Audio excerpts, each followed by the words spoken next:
E aí, já se inscreveu? Não? Então inscreva-se e receba uma notificação a cada novo vídeo. Deus abençoe!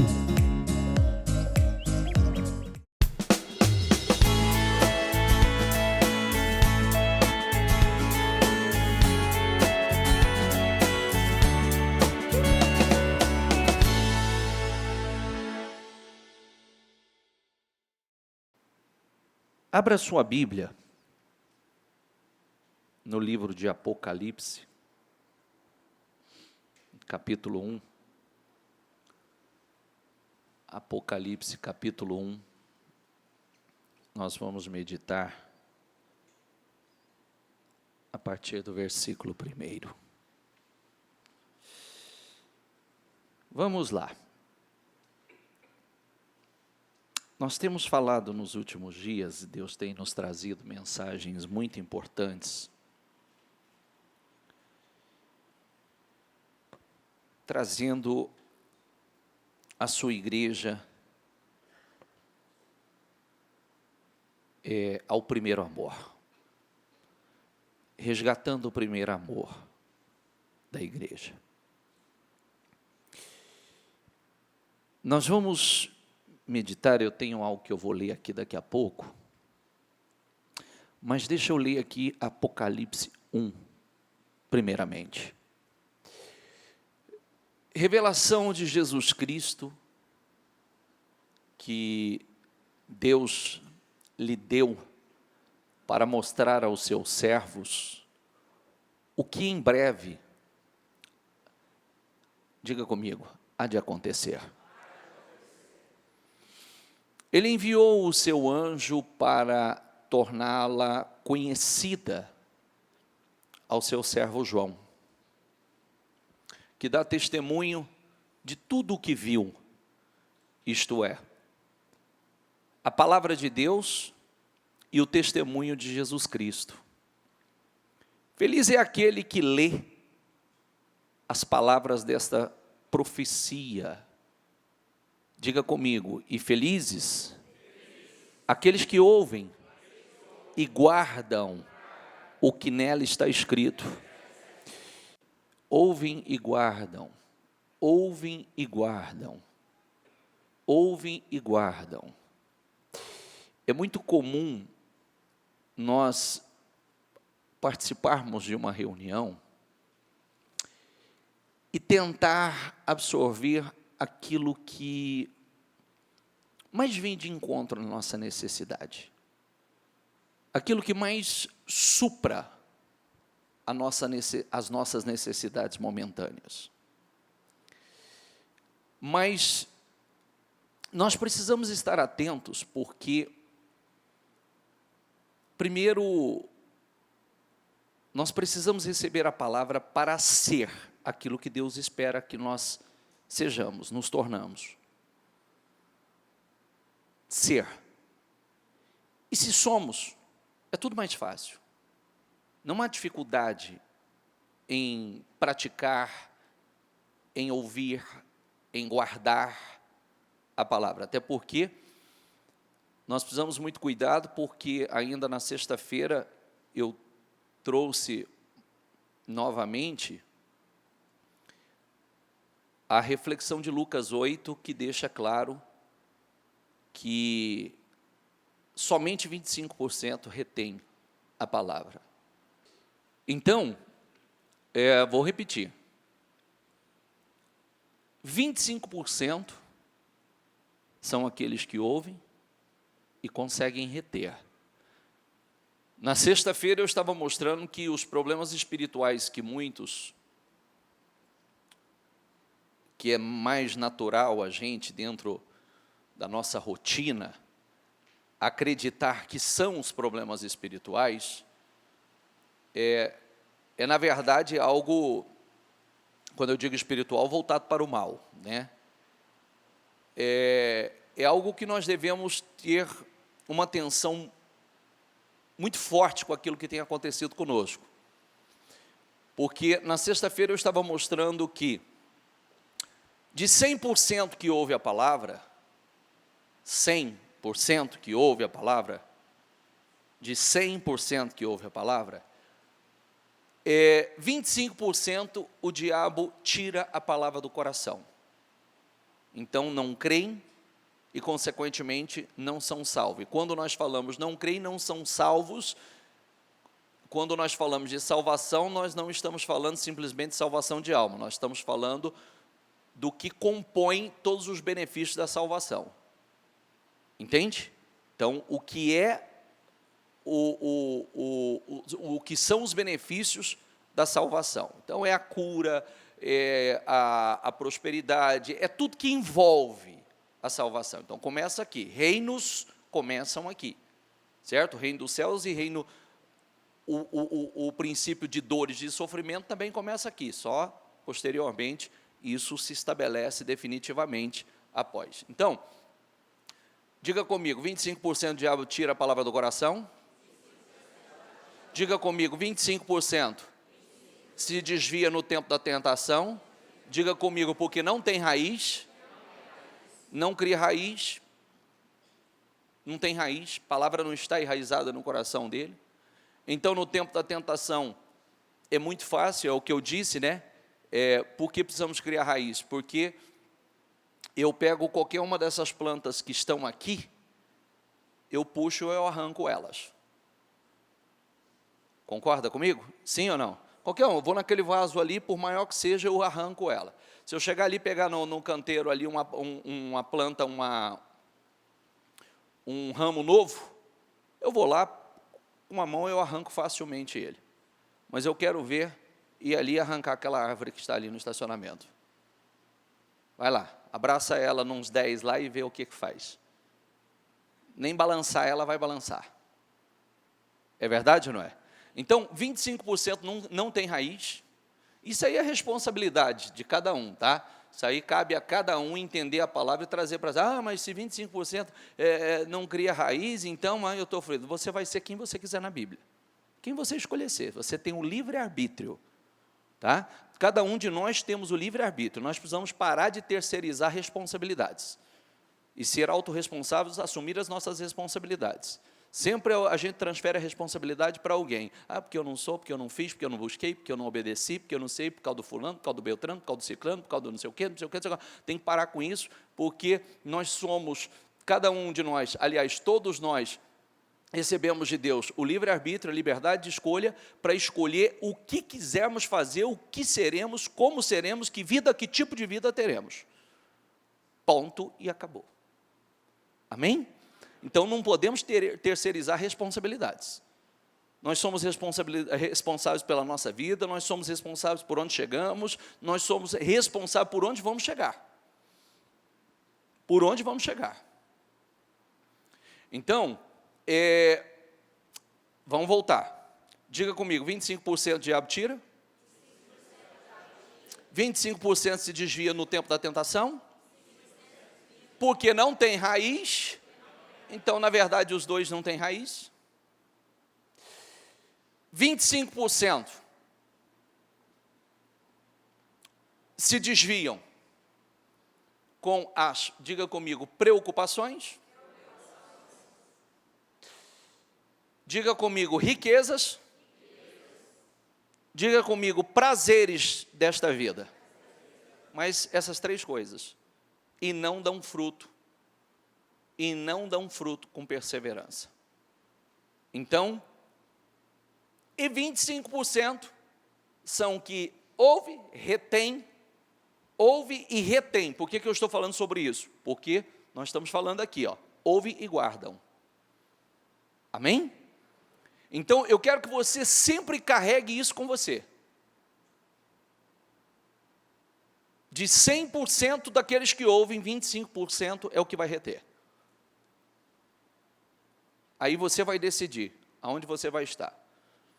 Você pode ver que você conhece pessoas que o diabo tirou do coração, já virou um incrédulo, não acredita em mais nada.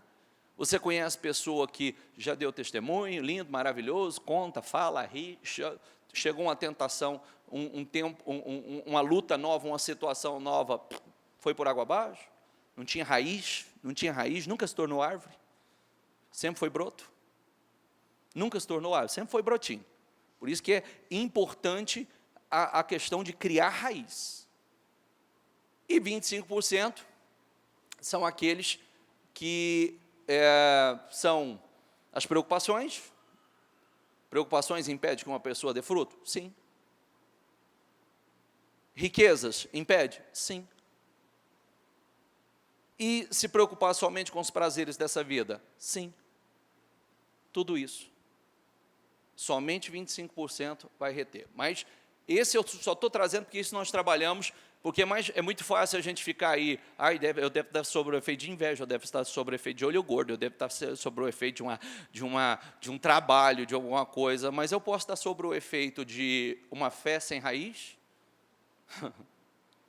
Eu posso estar sobre o efeito de me envolver com as coisas erradas e viver preocupado com aquilo que não é a prioridade. Eu posso estar sobre o efeito de estar tão ansioso para ficar próspero ou rico que eu não dou fruto também. Eu posso estar somente preocupado com lazer, com entretenimento, com diversão, com aquilo que vai me espairecer e também não dou fruto. Uma série de coisas. E aí eu estou achando que a causa dos problemas são algumas questões espirituais voltadas para o mal. Pode sim, porque o diabo, ele sabe como, que se o primeiro, quem tira do coração é o diabo, que tira a palavra do coração, é espiritual. Mas quem deixou o diabo tirar do coração? Quem? Sim ou não? Ou você vai terceirizar também? Porque esse diabo, viu? Né? Vai terceirizar para ele também? Aí você não tem um controle nenhum da sua vida. Então, sempre vai ser alguém responsável, você nunca terá o controle da sua vida, porque sempre alguém tem o controle dela. Vamos lá. João, as 7 igrejas da província da Ásia. A vocês, graça e paz, da parte daquele que é, que era, que há de vir, dos 7 espíritos que estão diante do seu trono, e de Jesus Cristo, que é a testemunha fiel, o primogênito dentre os mortos e o soberano dos reis da terra. Ele nos ama e nos libertou dos nossos pecados por meio do seu sangue. E nos constituiu reino, ou rei e sacerdotes para servir o seu Deus e Pai. Nos constituiu, tá? Nos constituiu para servir a seu Deus e Pai. A Ele sejam a glória e o poder para todo sempre. Amém. Eis que, diga comigo, eis que Ele vem com as nuvens. E todo olho o verá, até mesmo aqueles que o transpassaram. E todos os povos da terra se lamentarão por causa dele. Assim será. Amém. Eu sou o alfa e o ômega, diz o Senhor Deus. O que é, o que era, diga comigo, e o que há de vir, diga o Todo-Poderoso. Eu, João, irmão e companheiro de vocês no sofrimento, no reino e na perseverança em Jesus, estava na ilha de Pátimos. Por causa da, diga comigo, por causa da palavra de Deus e do testemunho de Jesus. João estava preso em uma ilha chamada a ilha de Pátimos. João, nessa ocasião, só para você entender a história, tá? Passando bem rapidinho, que a gente muitas vezes não se atenta tanto à história, não se prende à história, porque nós temos um objetivo, é pegar o espírito da mensagem, né? Então, João, depois que todos os demais discípulos estavam mortos, se levantou um imperador extremamente violento, mau, um homem mau, chamado um segundo Nero. E esse imperador, ele começou a levantar templos e ele queria ser adorado. E ele pegou João, que era o último dos discípulos, e na tentativa de extermínio, de uma vez por todas, do cristianismo, ele mandou João para uma prisão em uma ilha, um isolamento, um lugar de trabalho forçado, que as pessoas morriam pelo trabalho forçado e morriam pela solidão. Amém? Mas foi naquela ilha, naquele isolamento, que o Senhor Jesus veio a João e deu, talvez, a revelação mais importante, que é a revelação do que está por vir. A revelação do livro do Apocalipse, dos dias que estão por vir. E ali veio essa revelação profunda, e vamos continuar aqui. Pode passar? No dia do Senhor achei-me no Espírito e ouvi por trás de mim uma voz forte, como de trombeta, que dizia: escreva num livro o que você vê e envie a estas 7 igrejas. Diga comigo, escreva num livro o que você vê e envie a estas 7 igrejas.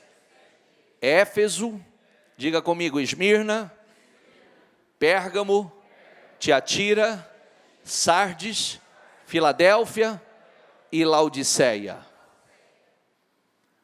Voltei-me para ver quem falava comigo. Voltei-me e vi 7 candelabros de ouro. E entre os candelabros, alguém semelhante ao filho de um homem, com uma veste que chegava aos seus pés e um cinturão de ouro ao redor do peito. Sua cabeça e os seus cabelos eram brancos como a lã, tão brancos quanto a neve, e os seus olhos eram como chama de fogo. Seus pés eram como bronze numa fornalha ardente, e a sua voz como o som de muitas águas. Tinha em sua mão direita 7 estrelas, e da sua boca sai uma espada afiada de 2 gumes. Sua face era como o sol, quando brilha em todo o seu fulgor. Conseguiu visualizar isso? Uma imagem glorificada do Senhor Jesus, mas que foge ao nosso entendimento. Quando o vi, caí aos seus pés como morto. Então ele colocou a sua mão direita sobre mim e disse: não tenha medo, eu sou o primeiro e o último. Sou aquele que vive, estive morto, mas agora estou vivo para todo sempre. E tenho as chaves da morte e do Hades, ou a chave da morte e do inferno. Escreva, pois, as coisas que você viu, tanto as presentes, como as que, diga comigo, acontecerão. Este é o mistério das 7 estrelas, que você viu em minha mão direita e dos 7 candelabros. As 7 estrelas são os anjos das 7 igrejas, e os 7 candelabros são as 7 igrejas.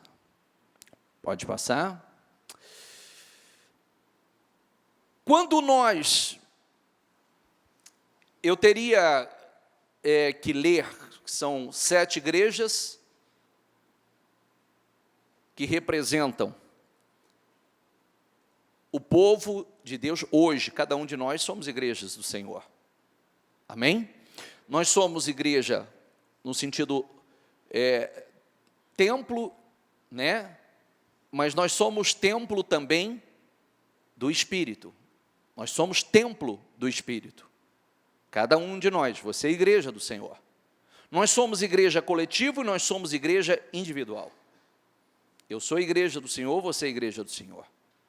O Espírito habita em mim, o Espírito habita em você. Amém? Então, ao anjo da igreja em Laodiceia, escreva, estas são as palavras do Amém.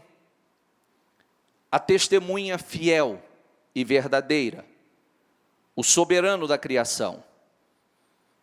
O soberano da criação de Deus. Conheço, diga comigo, as suas obras.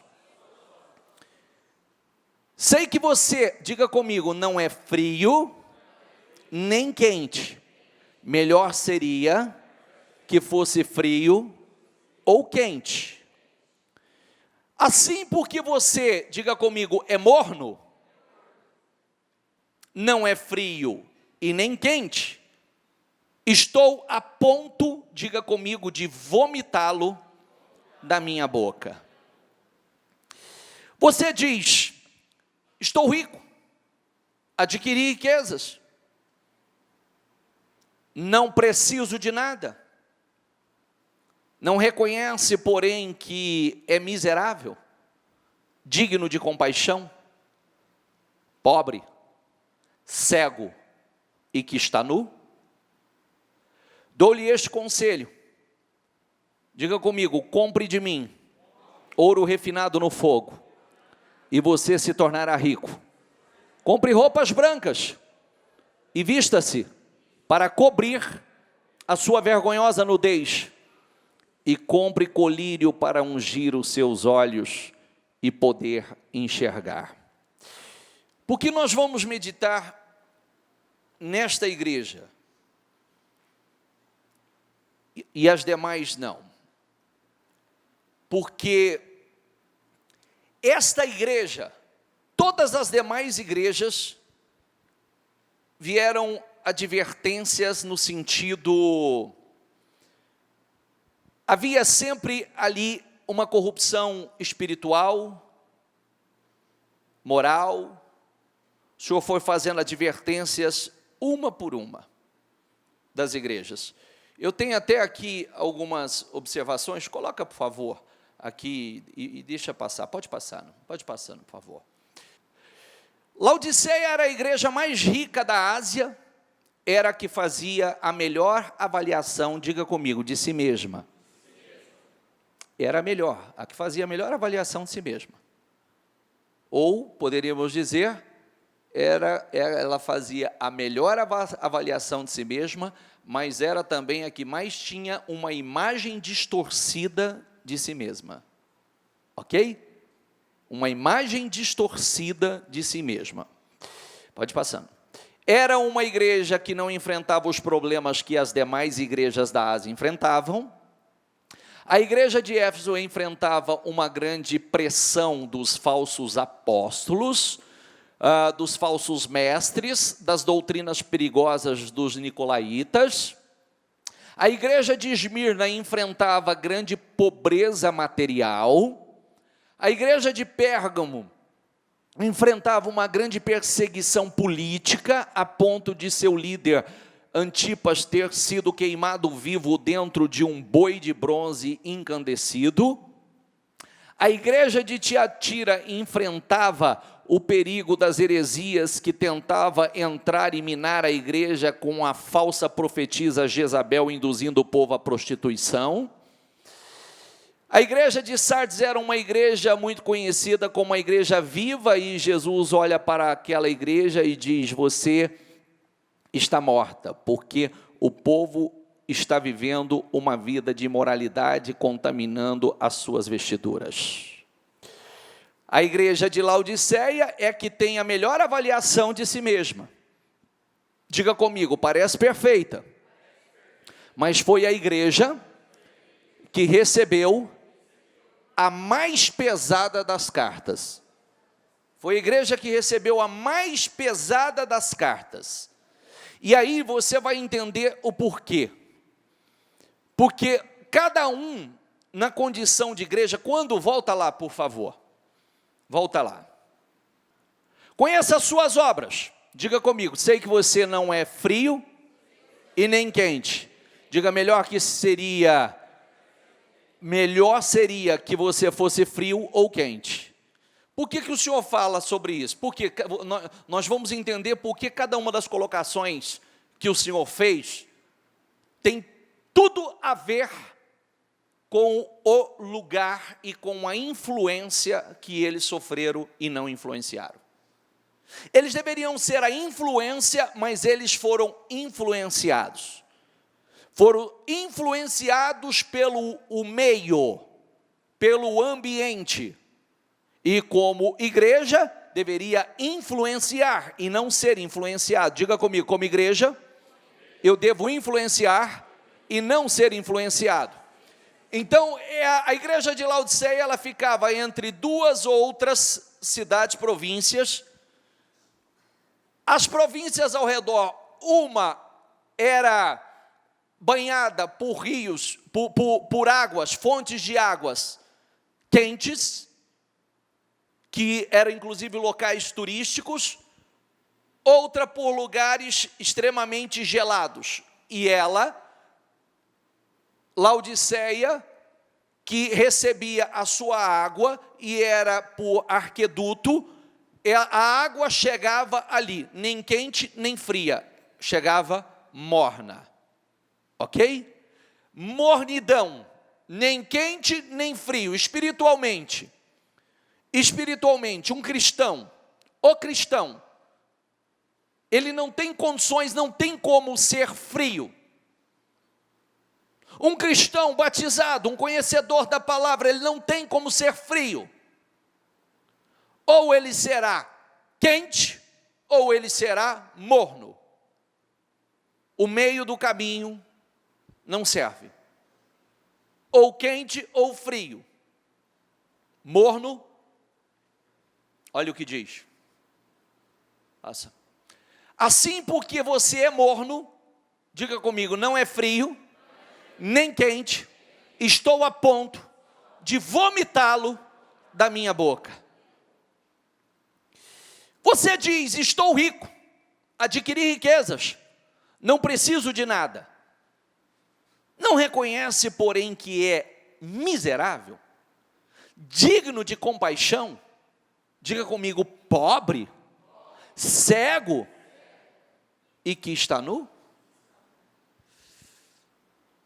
Digo-lhe este conselho, compre de mim ouro refinado no fogo. Por quê?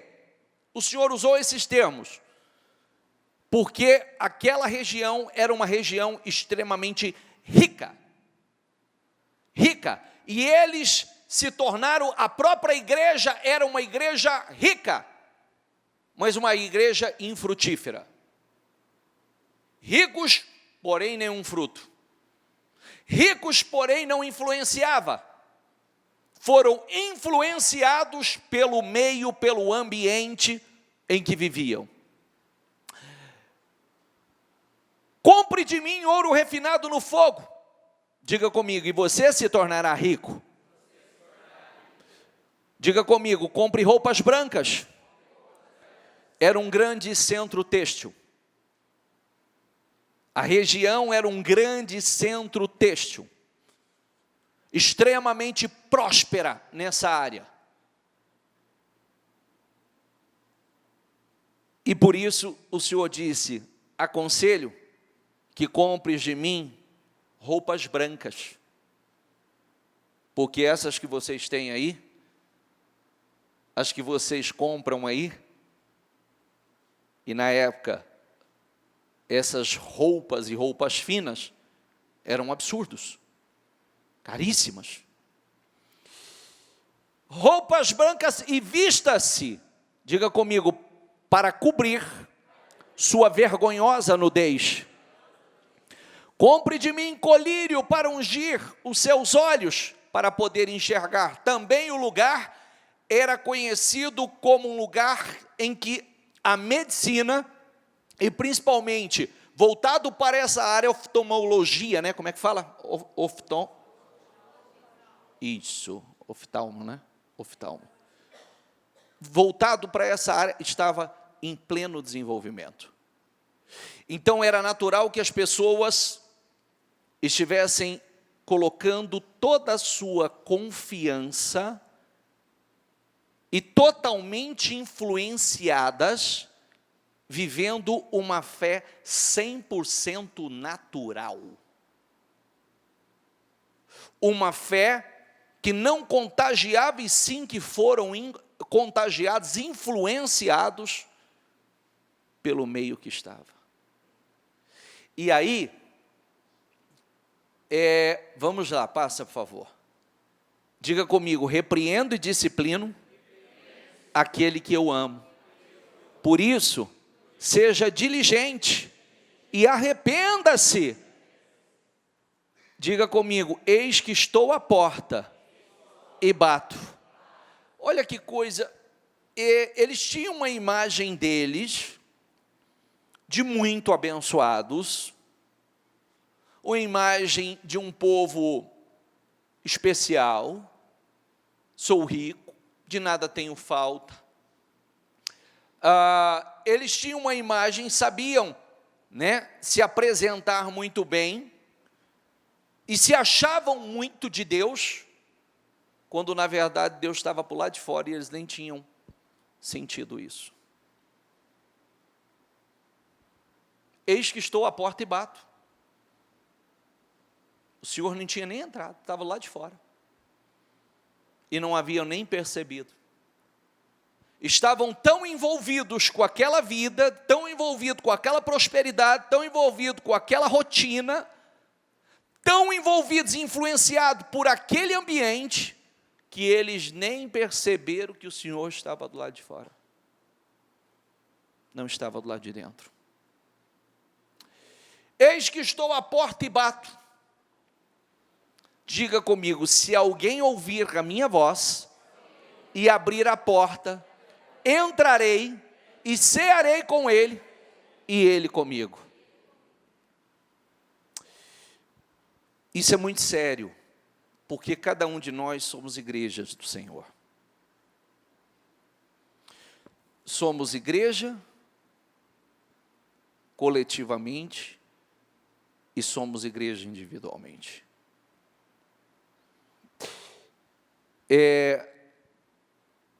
Ela estava tão cega e o Senhor aconselhou, né? Compre colírio para você enxergar. Compre colírio para você enxergar. Porque estavam tão cegos que se achavam tão abençoados, que estavam tão bem, quando na verdade, e aparentemente aos olhos, olhando de fora, até porque ela não passava pelas mesmas situações que passavam as demais, não sofria aquelas perseguições, não padecia necessidade material. O Senhor não advertiu que lá dentro tinha o pecado, no sentido literal estava lá dentro, a imoralidade sexual estava lá dentro, mas estavam corrompidos de uma forma, influenciados pelo ambiente que não frutificava. Quem está entendendo, por favor? É importante que a gente entenda, eu quero que você entenda uma coisa, que às vezes a gente diz assim, mas eu vou na igreja. Tá, e o que tem? Você vem à igreja, você vem para aprender, foi dado a nós o Espírito de Deus, diga comigo, foi dado a nós o Espírito de Deus. Nós corremos o risco, assim como a igreja de Laodiceia, de estar no automático. Sabe o que é estar no automático?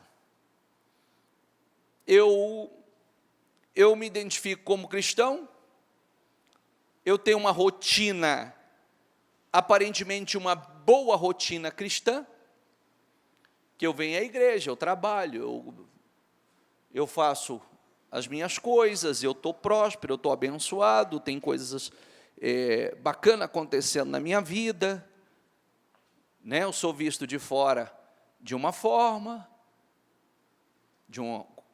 os outros me veem com bons olhos,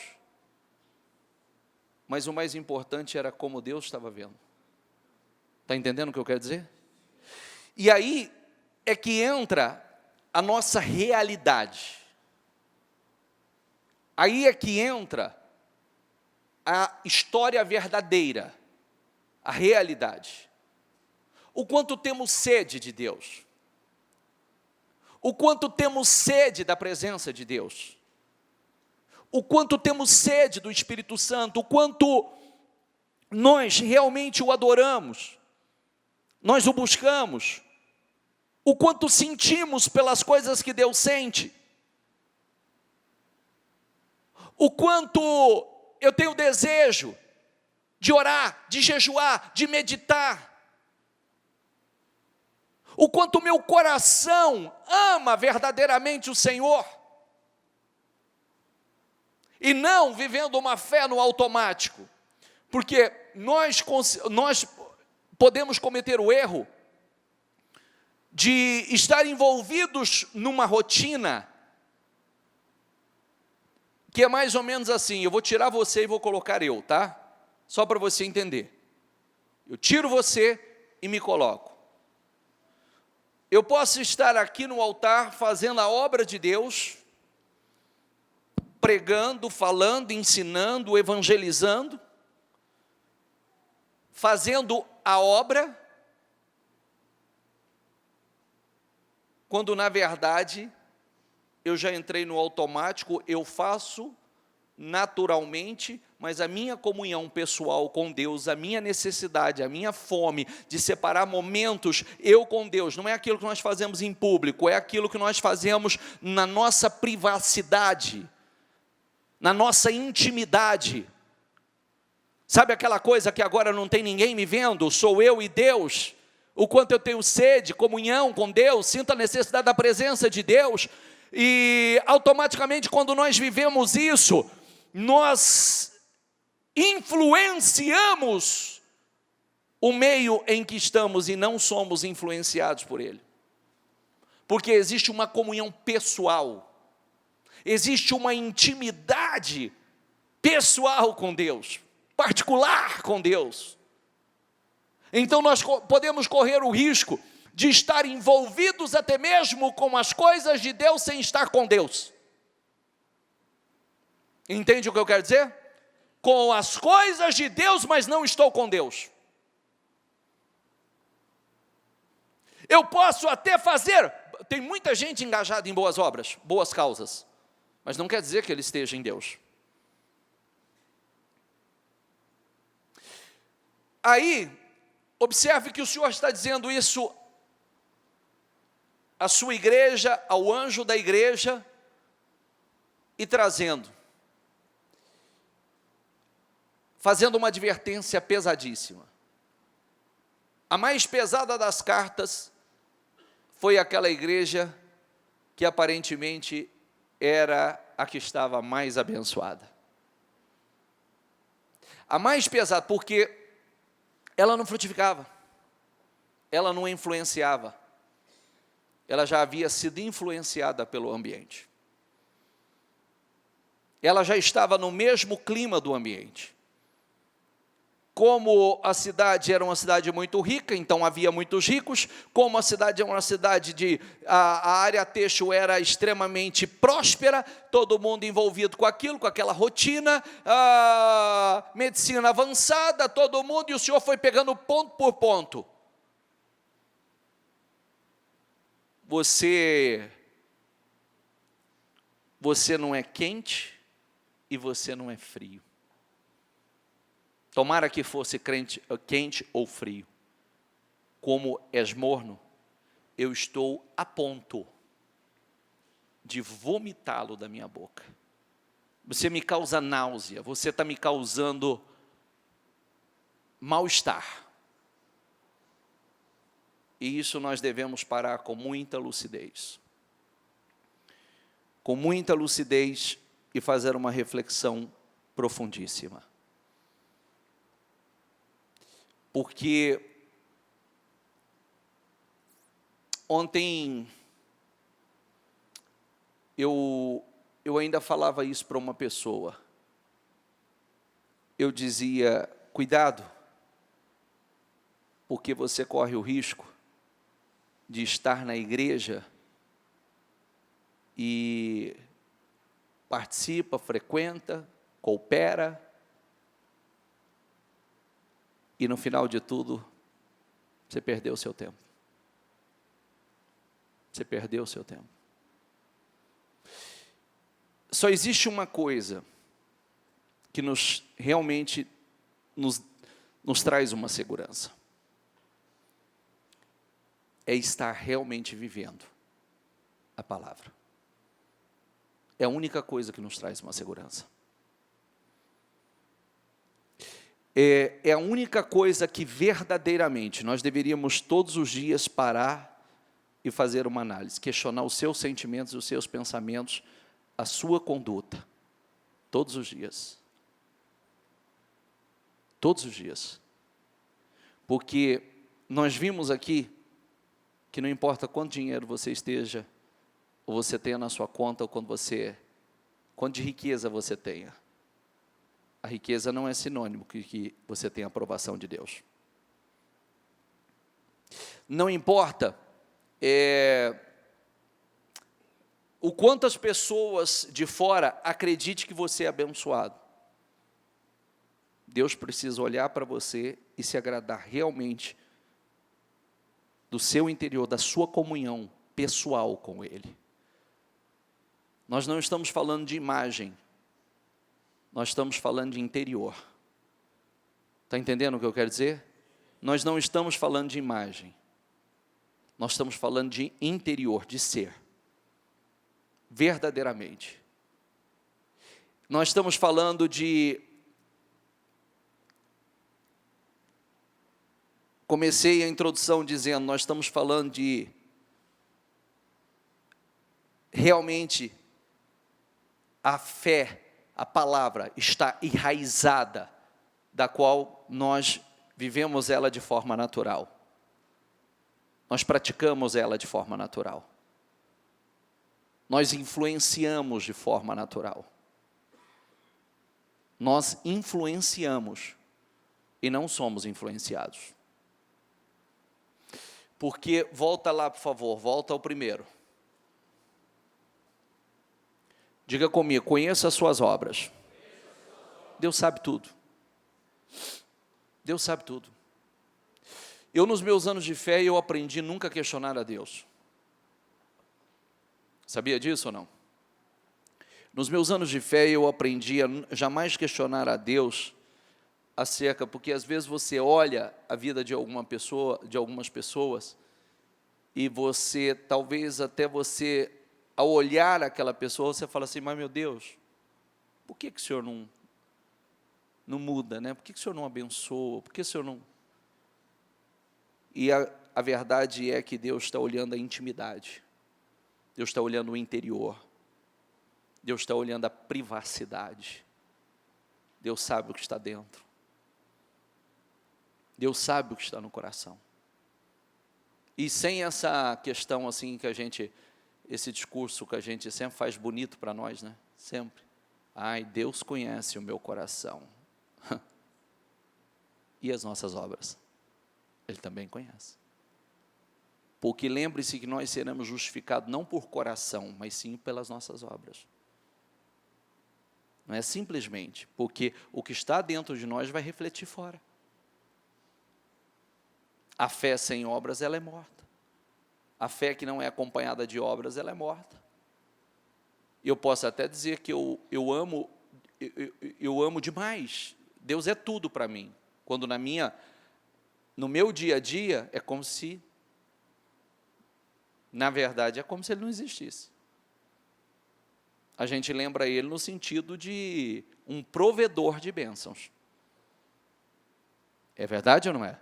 Como um provedor de bênçãos, e não com aquele amor sincero, amor sem interesses, aquele amor incondicional, o amor ágape, o amor incondicional. Nós podemos começar a viver uma fé no automático, totalmente, 100% no automático. E se isso não for realmente enxergado e despertado, é onde muitas pessoas terão uma surpresa naquele dia. Vão dizer: Senhor, Senhor, eu preguei, eu falei do Senhor. O Senhor vai dizer: parta de mim que eu não vos conheço. Eu não sei quem você é. Conheço as suas obras, que sei que você não é frio e nem quente. Melhor seria que fosse frio ou quente. Assim, porque você é morno, não é frio e nem quente, estou a ponto de vomitá-lo da minha boca. Você diz: estou rico, adquiri riquezas. E grave uma coisa importante, porque também isso aqui não é justificativa para... você viu lá o que o senhor falou? Não. Tem 7 aqui, tá? Cada um foi uma advertência. Tem 7. 7 igrejas, cada uma foi uma advertência. Mas essa aqui, aparentemente, diga assim comigo, diga: não preciso de nada. Quer dizer, parecia estar tudo suprido. Essa é outra situação. Por isso que a gente sempre diz, né, a gente tem que ter muito cuidado. Por isso que a nossa fé tem que ser uma fé, como dizer, essa comunhão pessoal, nós devemos adotar, né, atitudes práticas, cotidianas, e realmente nos certificando de que isso é sincero, isso é verdadeiro, isso é real. Nós devemos adotar práticas diárias, para que, talvez, em tempos de grande prosperidade, de avanço, a gente viva. Tem um versículo na Bíblia que fala sobre isso, viu? Tem um versículo, se não me engano, em Coríntios, fala sobre isso, que depois que você prosperar muito, enriquecer, de você conquistar, viva como se não tivesse conquistado. Viva como se nada tivesse mudado. Entendeu ou não? Viva como se não tivesse acontecido na sua vida. E entenda que é o lado bom da coisa, não o lado ruim, porque às vezes a pessoa, pode prestar atenção, que a pessoa, ela vem, eu vejo isso na igreja continuamente, por isso que a vida das pessoas é uma montanha-russa. As pessoas, quando estão na dor, quando estão no fundo do poço, elas não medem esforços, não medem sacrifícios, é o que nós falávamos ainda, tanto nos 52 dias como na segunda-feira, e voltando a ter paz, voltava a fazer o que tu reprovas. Tem gente que parece que não pode viver em paz, não pode ter paz. Se tiver paz, ele relaxa, se tiver paz, ele se afasta. Parece que tem que viver debaixo de opressão. Então, nós deveríamos, adote isso com você. Se você conquistar muito, você alcançar coisas, bons resultados, grandes vitórias, se você, todos os seus sonhos, viva como se não tivesse, espiritualmente falando, somente com o espírito da gratidão, mas que não mude a tua rotina, que não mude a tua maneira de ser. Está entendendo o que eu quero dizer? Que não mude a tua maneira de ser, que não mude a tua rotina espiritual, que isso não altere absolutamente nada na sua vida, que é como se não tivesse acontecido, você permanece o mesmo, a mesma pessoa, a mesma comunhão, a mesma fé, a mesma necessidade, a mesma sede, a mesma fome. Porque quando parece que você não precisa de nada, isso é um perigo. É um perigo gigantesco, porque parece que eu não tenho razão para buscar, para orar, está tudo bem. E o pior é que tem gente que diz assim: Deus está me abençoando. Não confunda. Não confunda. Não se trata disso. E chega um momento que Deus também dá o basta, né? Aqui, olha o que o Senhor falou, né? Não reconhece, porém, que é miserável. Para mim, você não é rico, você é um miserável. Digno de compaixão, você é pobre, cego, e que está nu, você está despido, rapaz. Está achando que está com roupinha cara aí, bonitinha, você está despido. Está pelado. Está nu, estou vendo a tua nudez. E aí, ó a sequência, ó. Dou-lhe este conselho: compre de mim ouro refinado no fogo, e você se tornará rico. Compre roupas brancas, e vista-se para cobrir a sua nudez. Compre colírio para ungir os seus olhos e poder enxergar. Repreenda e disciplina aqueles que eu amo, por isso seja diligente e arrependa-se. Eis que estou à porta e bato. Se alguém ouvir a minha voz e abrir a porta, entrarei e cearei com ele, e ele comigo. Ao vencedor, diga comigo, darei o direito de sentar-se comigo em meu trono, assim como eu também venci e sentei-me com meu Pai em seu trono. Aquele que tem ouvidos, diga comigo, ouça o que o Espírito diz às igrejas. Mais um, por favor, passa a próxima referência. Pode deixar, pode passar. Diga comigo, contra você, porém, tenho isto: você abandonou o seu primeiro amor. Isso também é o que foi dito a uma das igrejas. Por isso é tão sério e nós precisamos. A pergunta é: como Deus está me vendo? Como é a tua comunhão pessoal com Deus? Pessoal. Tem? Você sente a necessidade de estar na presença do Senhor? Você sente a necessidade de orar, louvar, adorar, de buscar a presença de Deus?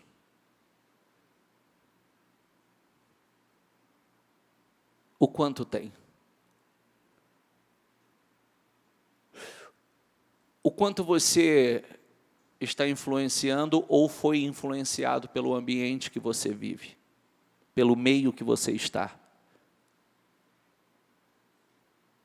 Porque você, como igreja, você influencia, você não é influenciado.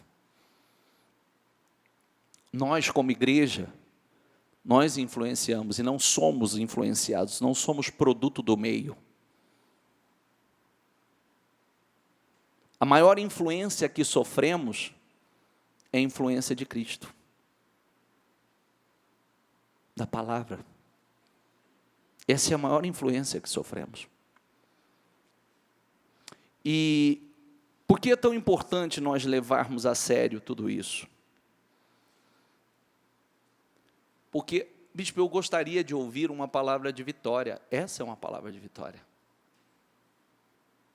E de uma vitória que ninguém pode arrancar de você. Não é uma vitória passageira, momentânea, mas é uma vitória que se estabelece. Porque o grande problema é que somos nós que fazemos, como a mensagem de quarta-feira passada, somos nós que pagamos o preço, entramos no barco errado. Somos nós, não é Deus. Somos nós que entramos numa embarcação na direção oposta àquela que Deus nos direcionou. Somos nós. Aí a gente fica assim, por que essa tempestade? Sorte que Jonas, você vê, aliás, né? Jonas naquele momento ainda não enxergava, mas você vê que as pessoas que estavam ali falavam assim, lança sorte, clame aí, vamos ver quem é o causador de tudo isso, quem é o culpado de tudo isso. Por quê? Porque entendiam. Você sabe que eu tenho meditado nessa palavra, e cada vez que eu medito nessa palavra, eu ainda paro e digo assim, não. Você vê como que a Bíblia é clara, a gente não pode tratar algumas coisas como se fosse natural. Você vê que aquela tempestade tinha uma causa, aquela tempestade tinha uma razão, aquela tempestade tinha um motivo. E até os marinheiros entendiam que aquela tempestade tinha um motivo. Clame ao seu Deus, quem sabe Ele tenha misericórdia. Você vê que chegavam a falar isso para ele. Quem é você? Qual é a sua profissão? O que você está fazendo? Então, nós precisamos, porque naturalmente, ô bispo, o cristão não enfrenta luta? Tá, mas você está sofrendo por amor a Cristo? João estava preso por amor a Cristo, para que ele não pregasse o Evangelho. Nós precisamos ter a mente aberta acerca disso, porque às vezes é natural que nós passamos por situações, por adversidade, é natural. Até para o próprio exercício da nossa fé é natural. Mas é importante nós refletirmos e analisarmos aquilo que tem acontecido. E não tratar como natural o que já passou da hora de não ser tratado como natural.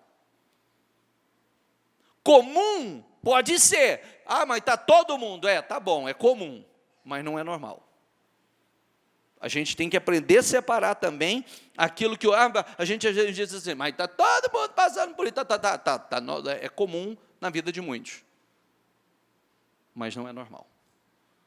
O que é normal para nós é o que a Bíblia nos ensina. Isso é normal. E aí, trazendo hoje, refletindo sobre a mensagem de hoje, é que aquela igreja, ela estava sofrendo, ou sofreu, estava vivendo a influência do ambiente, do meio que estava. Ela não foi a influenciadora, ela foi a influenciada. E quando ela se apresentou muito bem, o Senhor trouxe a realidade. O Senhor trouxe a realidade. E era aquela igreja que de fora parecia sem problema, tudo perfeito, próspera, não tem falta de nada, tudo maravilhoso. E o Senhor disse, eu conheço as tuas obras, viu? Eu conheço as tuas obras, e você é como a água que desce aqui, você não é quente nem frio, você é morno. E morno vomitar-te-ei da minha boca. Você diz, eu estou rico, de nada tem falta. Você não sabe que você é um miserável? Tem outra tradução, a tradução Almeida fala assim, você não sabe que és um desgraçado? Na Almeida está escrito assim. Pode mudar aqui, muda aqui. Como diz, sou rico, estou enriquecido, de nada tenho falta. Não sabes que és um desgraçado? Miserável? Pobre? Cego? E nu? É assim que eu tenho te visto.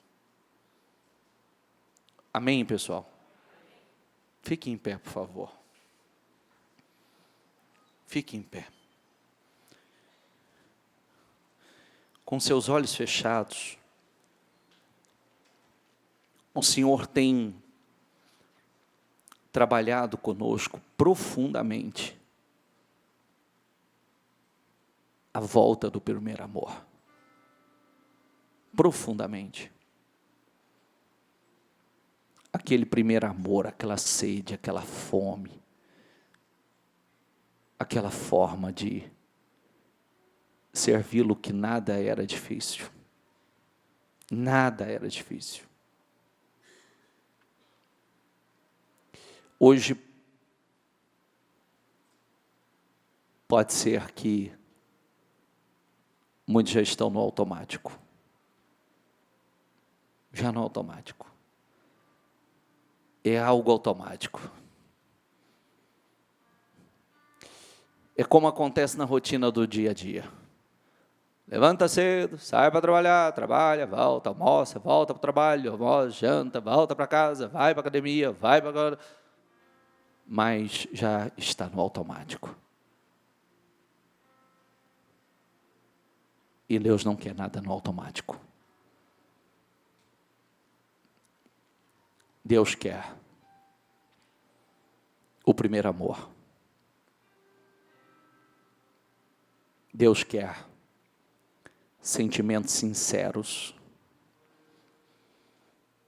comunhão profunda, intimidade. Quer ser rico? Compre ouro refinado no fogo. Espiritualmente. Vista-se com vestes brancas. Sabe o que significa vestes brancas? Limpa, corpo santo, sem contaminação, sem sujeira, sem o pecado. Compra vestes brancas. O Senhor estava dizendo ali para aquele povo: vocês estão aqui numa indústria têxtil extremamente avançada, próspera. Essas roupas não podem cobrir a nudez de vocês, não. Compre de mim vestes brancas para esconder. Passe colírio, porque vocês estão num centro extremamente avançado de medicina. Mas todo esse avanço da medicina não pode fazer você enxergar, não. Compre colírio de mim. Que é aquela famosa oração que a gente sempre faz. Passa colírio nos meus olhos, Senhor. Me ajuda a enxergar. Enxergar o que eu não tenho enxergado. Me ajuda a ver o que eu não tenho conseguido ver. Me ajuda, Senhor. Me ajuda, Senhor. Me ajuda, Espírito Santo. Nós temos o Espírito de Deus. E o Espírito de Deus é realmente aquele que nos capacita para fazer. Ele nos dá graça para fazer aquilo que naturalmente nós não conseguimos fazer. Então, compre ouro refinado no fogo. Vista-se de vestes brancas. Passa colírio nos teus olhos. Eis que estou à porta e bato. Só você pode abrir. Deus não invade. Deus não é ladrão. Ele é um ser extremamente educado. E se Ele diz, eis que estou à porta e bato, então cabe a você dizer, Senhor, eu estou abrindo para o lado de dentro. Entra, porque o meu coração está aberto. É você e Deus. É você e Deus. Peça ao Espírito Santo que te ajude a viver o primeiro amor, ou voltar à prática do primeiro amor.